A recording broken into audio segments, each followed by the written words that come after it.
Привіт! Це Таня Петренко. З давніх давен на території України, крім українців, проживало багато інших народностей.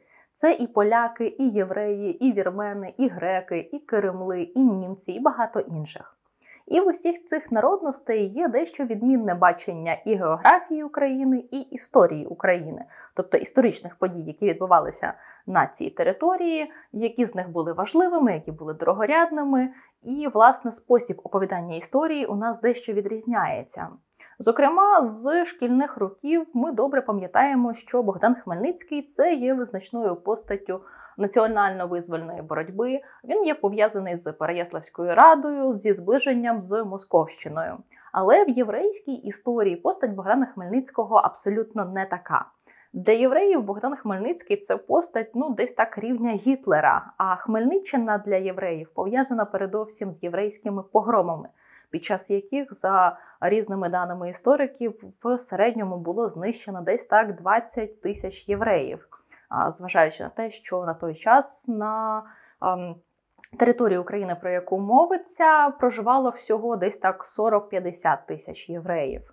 Тобто це велика трагедія, і постать Богдана Хмельницького в ній демонізується і відіграє роль того диявола, який знищував єврейський народ. Якщо подивитися на українську літературу, то ця тема в ній представлена дуже мало. Але якщо ми звернемо увагу на літературу єврейську, ми зможемо побачити, якою виглядала Хмельниччина для євреїв, зокрема й для євреїв, які проживали на території України чи на суміжних територіях. Сьогодні я хочу згадати про видатного єврейського письменника Ісаака Башевіса Зінгера. Це Нобелівський лауреат 1978 року, який, зокрема, у деяких своїх романах торкається теми Хмельниччини, наслідків Хмельниччини. І це є надзвичайно цікаві тексти, які я рекомендую. А сьогодні я поговорю про два із них. Це, власне, тексти Ісаака Башевіса Зінгера, які заторкують питання Хмельниччини, роман «Раб» і роман «Сатана у Гораї».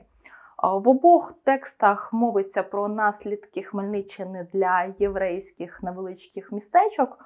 У «Рабі» описується єврей з Юзефова, який під час єврейських погромів втратив свою дружину і дітей і опинився в такому собі рабстві у селян десь там у Карпатах. Якщо дивитися, що далі відбувається в цьому романі, то він зближається з однією християнкою, яка його страшенно любить, і яка його настільки любить, що хоче теж стати єврейкою, що взагалі було не так вже і просто. І оцей самий головний герой-єврей навчає дівчину різноманітних премудростей, він сам по собі є вчителем, тобто він володіє великою кількістю знань, багато думає про якусь роль євреїв, про питання віри і так далі, якось її навчає. Але в певний момент цього самого головного героя викупають з цього рабства його односельчани, і він повертається до себе додому. Далі не буду розповідати, що діється, щоб не спойлерити, але це цікавий роман. І тут ми бачимо ці власне наслідки Хмельниччини, жорстокі вбивства, про які ще дуже свіжа пам'ять, і, зокрема, взяття в рабство різних євреїв, про що я трошки пізніше поговорю. А якщо говорити про другий роман Ісаака Башевіса Зінгера «Сатана в Гораї», то він також описує наслідки Хмельниччини. Хмельниччина пройшла по цьому селищу Гораї і страшенно травмувала всіх його мешканців. Тобто в багатьох із них було вбито рідних і близьких, а ті, хто вижив, теж мали певні психічні проблеми, страхи і так далі, і так далі. Чим цікавий цей роман, так це тим, що в ньому описується подальша доля євреїв і те, куди завела їх Хмельниччина. Власне, щоб якось раціоналізувати і пояснити собі, що, власне, відбулося, чому Господь допустив те, що він допустив, то євреї це пояснювали тим, що буцім скоро прийде Месія, а це все розплата за гріхи наші. І цей роман описує такий цікавий момент, як сабатіанство. Тобто віра в Месію, як потім з'ясується, лже-Месію, сабатає цві. В українській літературі, мені здається, ця постать ніде не виникає, крім як у нещодавно виданому романі Василя Махна «Вічний календар». Щоправда, це доволі складний роман для читання, попри те, що там виникає постать Сабатая Цві, тому от не знаю, чи варто рекомендувати його як текст для ознайомлення з цією постаттю. Все-таки в Ісаака Башевіса Зінгера це проговорюється набагато легше і доступніше. Тобто, як перше знайомство, ця книжка є набагато кращою, як на мене. Віра в Сабатая Цві призводить до того, що от єврейське містечко Гараї сильно трансформується, люди в ньому перебувають в такому піднесенні, в такій ейфорії. Тобто вони реально чекають, що на наступний Великдень вони вже опиняться в Єрусалимі. І це цікавий текст, який описує от процес такої віри, процес, коли євреї вірять, що їм нарешті воздасться за їхні гріхи, і буквально ось зараз настане це ось Царство Боже на землі. Знову ж таки, не буду спойлерити, чим все закінчується, хоча ви можете здогадатися. Що мене цікавить у цих двох романах, так це сцени жорстокості, які час від часу вставляє автор у свої романи. Власне, він є автором ХХ століття, а Хмельниччина, погроми козаків відбувалися у 17 столітті. Тож, звідки він бере інформацію про всі ці звірства? І тут варто згадати інший текст, власне, єврейську хроніку 17 століття Натана Гановера «Темний мул». Ця хроніка написана людиною, яка пережила Хмельниччину, яка втекла від Хмельниччини. Звичайно, як і всі хронікери свого часу, Натан Гановер не писав прямо от документальні свідчення того, що відбувалося, він дещо прикрашав свою оповідь. Зокрема, сцени жорстокості в нього перегукуються з сценами жорстокості з пророчих книг Біблії Ісаї, Єзекіїля, Єремії. Власне, далі я хочу зацитувати фрагмент із Натана Гановера, момент, який показує прям такий перелік тих звірств, які вчиняли козаки з євреями. Оскільки це є доволі брутальні зображення, я пропоную тим, для кого це є чутливий контент, прогортати цей фрагмент, який я відділю на відео. І далі просто продовжимо говорити про козацькі погроми і про бачення цих всіх подій з обох сторін. Цитую. «А багато святих громад за Дніпром, розташованих поблизу місць битв, що не змогли врятуватися втечею, як от свята громада Переяслава, свята громада Баришівки, свята громада Пирятина, свята громада Борисполя, свята громада Лубена, громада Лохвиці та сусідні, загинули за святе ім'я мученицькою смертю від найрізноманітніших та найжорстокіших способів убивання. Із декого живцем здирали шкіру, а тіло кидали собакам. Декого, відрубуючи руки і ноги, кидали на дорогу та переїжджали возами і топтали кіньми. Декого, піддавши багатьом тортурам, але не забувши, залишали на вулиці конати у тривалих передсмертних муках.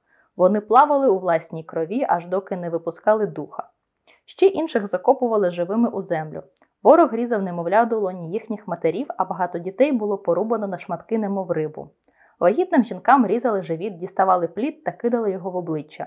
А декому до розрізаного живота зашивали живого кота і відрубали руки, аби жінка не могла витягти кота.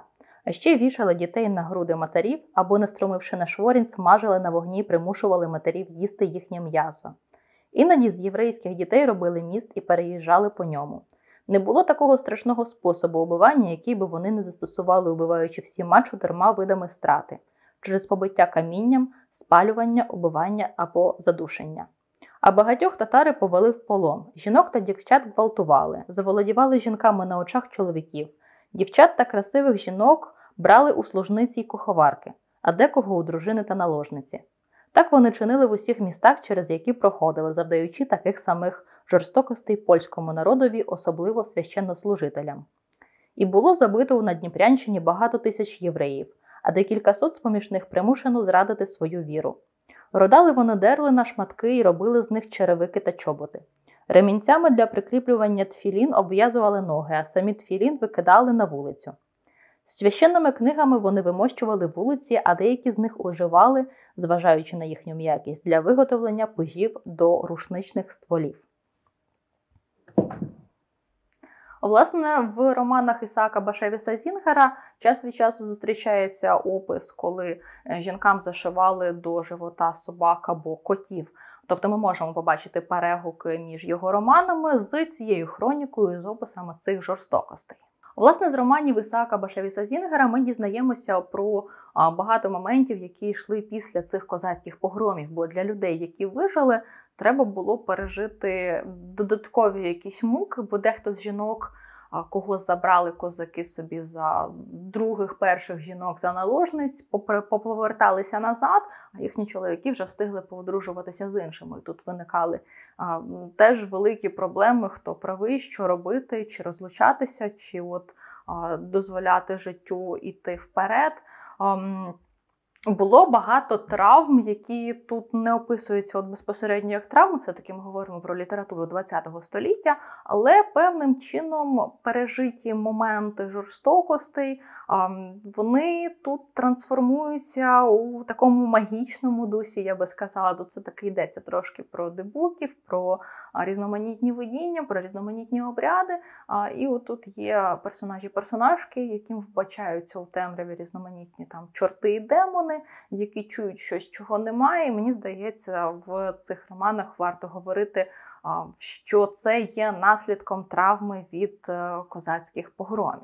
І ще один цікавий момент із Ісаака Башевіса Зінгера, який би я хотіла залишити в цьому відео, це, власне, опис козаків, козацького побуту, степу, того, як жили наші пращури. Я теж хочу зацитувати цей момент, це кількасторінковий фрагмент, і він є дуже цікавим, бо показує, яким чином автори і їхні читачі бачили нас самих. Я зацитую фрагмент. Це жінка потрапила до козаків як козацька дружина, і вона описує, що вона пережила, що вона бачила, якими, власне, є козаки. І як у степах, так як тут, там гарно, дуже гарно. У степах живуть чудернацькі птахи, що говорять людським голосом. Трава дуже висока, але треба стерегтися, щоб не наступити на змію. Коні маленькі, але швидші, ніж наші. Козаки їздять верхи без сідла і сміються з тих, кому сідло потрібне. Жінки також їздять верхи. У всіх чоловіків є по одній сережці у вусі, і вони нікуди не потикаються без нагайки. Розлютившись, шмагають батагом. Спершу справа, потім зліва. Навіть у власних матерів п'ють.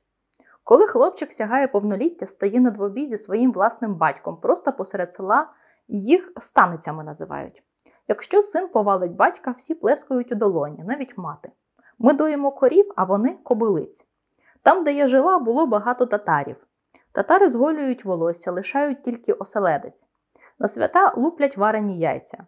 Ми все робимо в хаті, а вони готують і перуть одяг на дворі. Викопують під багаття яму, а коли немає хмизу, палять коров'ячий гній. Короля в них нема. Якщо потрібно щось вирішити, чоловіки сходяться на нараду. У кожного козака є меч і шабля. Коли чоловік підозрює, що дружина йому зраджує, то просто її вбиває, та й по всьому. Там усі співають, навіть жінки. Коли сонце заходить, вони всідаються колом, старий заводить пісню, а всі інші підхоплюють. А ще вони вміють танцювати і грати на музичних інструментах. Дісталася я туди ні жива, ні мертва. Козак гнав мене день і півночі. Їли мало, переважно гриби і ягоди, що вже він там знаходив у лісі. Коли він ішов шукати поживу, мене прив'язував до коня, а коня до дерева. Якось у Паріжчі в дощ загриміло, я спробувала вивільнитися. Але вони так прив'язують, що не відв'яжешся. Кінь також злякався, почав ржати і бити копитами. Він повернувся і приніс дикого вепра. Я відмовилася їсти те м'ясо. Він його наче підсмажив, але воно все одно кривавило. Вони всі їдять м'ясо твердим, як криця, із кров'ю. Я виблювала, але він заштовхнув цю гидоти мені в рот. Коли козак перестає бити дружину, це значить, що він її вже не любить. І жінок не вдома б'ють, а на людях. Та при цьому ще й перемовляються з сусідами. У чоловіків там бороди, як у євреїв. Про що це я? Так привозить він мене у станицю, а я ж ні слова не знаю по-їхньому. Волосся на голові вже почало відростати, але не так, як у козачок. Всі вийшли подивитися, як він відв'язує мене від коня. Якась баба у штанах, страшна як відьма, щось пробурмотала і плюнула на мене. Це виявилася його мати. Вона побігла за ними, почала гамселити кулаками, доки він не відігнав її батагом. Тоді вибігла якась дівчина, його дружина, з криками і прокльонами. А я стояла там як ідол, обдерта, напівгола, боса, худа, як мертва. Я не знала, що робити, а вони всі вказували на мене, нащо, мовляв, притягнув цей скелет. Вони роздивлялися мене як потворку. Він мене вже збезчестив, але я все одно вирішила висповідатися перед смертю. Що пам'ятає жінка? Почуй, Ізраїлю, покладаю душу свою у твої руки, якісь благословення. Я зверталася до Бога їдишем, бо знала, що він розуміє всі мови. Отче на небесах, забери мене до себе, краще смерть, ніж таке життя. Але коли жадаєш смерті, вона не йде. Вони затягнули мене в дім і переставили глядіти гусей.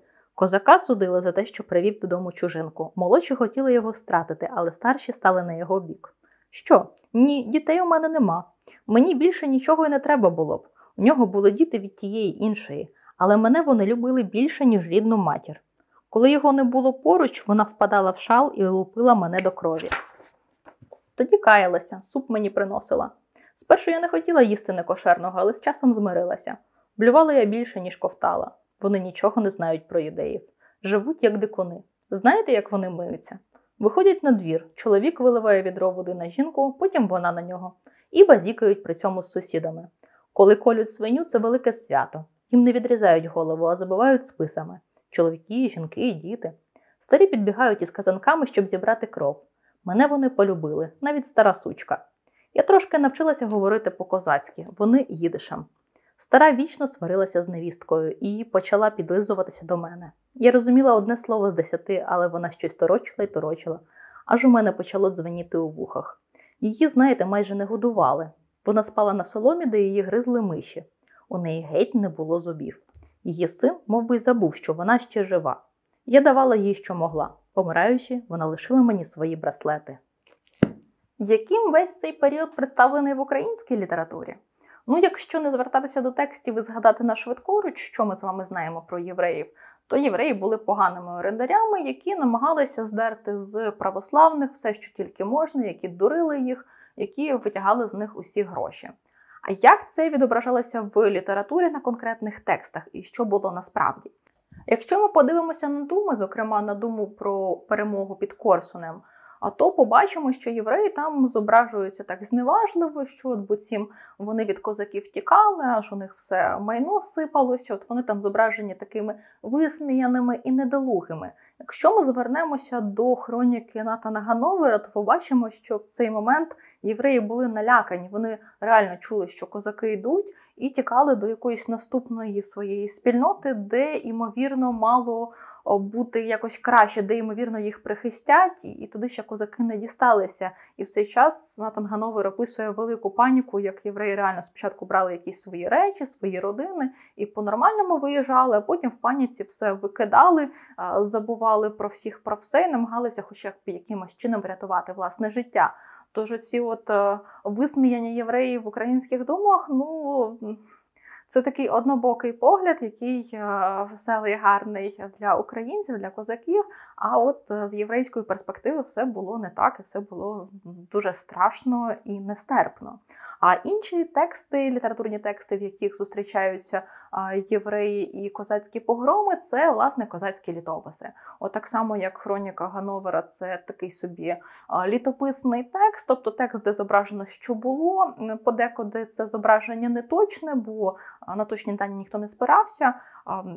Дуже добре, що в цій хроніці є багато коментарів в українському перекладі, які показують, от звідки, власне, бралися ті чи інші теорії, описані там, тому що багато речей там не відповідали дійсності, просто відповідали чуткам. От щось таке – це козацькі літописи, такі твори на межі з історією, чіткою викладеною історією, і от з такими додумками, чутками і так далі. От в козацьких літописах, зокрема літописі Граб'янки і літописі Величка, ми можемо побачити євреїв, негативне ставлення до євреїв і такі доволі беземоційні описи того, що от євреїв вбивали, так, їм там відрубували голови, коли їх видавали поляки. В чому полягає ненависть до євреїв, як вона зображена в цих козацьких літописах? Як я вже згадувала в відео про алкоголь, євреї були орендарями. Вони були такими собі посередниками між шляхтою і звичайними людьми. Їм давали там в оренду шинки та інші заклади, якими вони володіли. Тобто вони не володіли ними безпосередньо, а вони були такими собі репрезентантами на місці. Тобто вони мали презентувати якісь там інтереси шляхти. І, зокрема, це стосувалося не тільки шинків, а й церков. Такий цікавий момент, який потім у 18-му і на початку 19 століття буде таким спекулятивним. Річ у тім, що церкви теж певним чином належали шляхті. Ну, тобто сама церква не належала, але належала територія, на якій вона розташовувалася. Відповідно, шляхта за це брала якісь гроші, якийсь податок. І якщо люди вчасно не сплатили податок, то цю церкву закривали.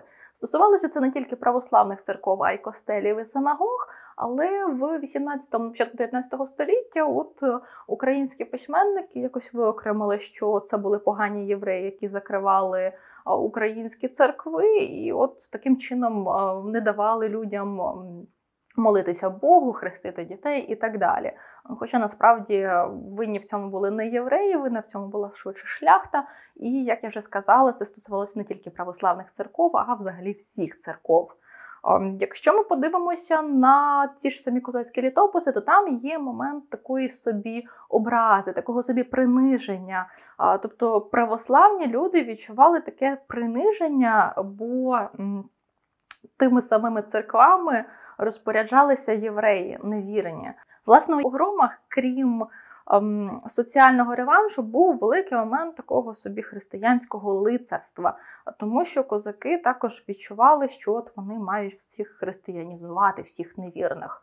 А власне, в хроніці Натана Гановера ми бачимо, що деяким євреям пропонують перейти в православну віру. І Натан Гановер переменшує кількість євреїв, які погодилися задля того, щоб рятувати своє життя. Він там постійно описує, що хтось, звичайно, погодився на це, але більшість померли за праведну віру. Тобто момент релігійних воєн тут був сильно присутній і відігравав велику роль. Все-таки козаки до певної міри намагалися всіх християнізувати, зробити всіх своїми, а невірних, таких як і євреї, і мусульмани, треба було якось перетягти на свою сторону. Таким чином ми можемо побачити, що історія є різною з різних сторін барикади, в різних народностях, в різних літературах. І нам важливо знайомитися з іншими культурами і літературами, щоб побачити, чим ми є в очах інших, чим ми були в очах інших, а якою є історія інших народів, які проживали з нами поруч, які ділили з нами цей весь процес, час і простір. Такі справи з єврейською літературою, з Ісаком Башевісом Зінгером, якого я страшенно рекомендую. У книзі, з якої я цитувала, є не тільки роман «Раб», там є ще роман «Шоша», а теж цікавий текст вже про 20 століття. Я дуже люблю єврейську літературу, особливо американську єврейську літературу, і була страшенно рада поділитися з вами цим прекрасним автором, тим, про що він писав. Раджу до прочитання, тим паче, що переклад цих романів, роману «Раб» і «Шоша» зробила прекрасна Ярослава Сторіха, а чиїм перекладам я завжди довіряю і чиї переклад я завжди ціную. Я дякую вам за увагу, дякую, що були зі мною, і особливо хочу подякувати моїм патронам. Якщо відео вам сподобалося, ставте вподобайки, пишіть в коментарях, яких єврейських письменників ви знаєте і любите, і в яких інших, можливо, єврейських, можливо, польських, можливо, інших письменників є образ України, є опис нас самих в різні історичні періоди. Я би залюбки дослідила це питання глибше і ширше. Якщо у вас є змога, підписуйтесь на мій Patreon, буду вам страшенно вдячна за підтримку. А ми побачимося з вами за тиждень, щоб поговорити про іноземних мандрівників, які приїжджали до України в 17-18 столітті і що вони, власне, писали про Україну того часу. Побачимося, хай вам щастить!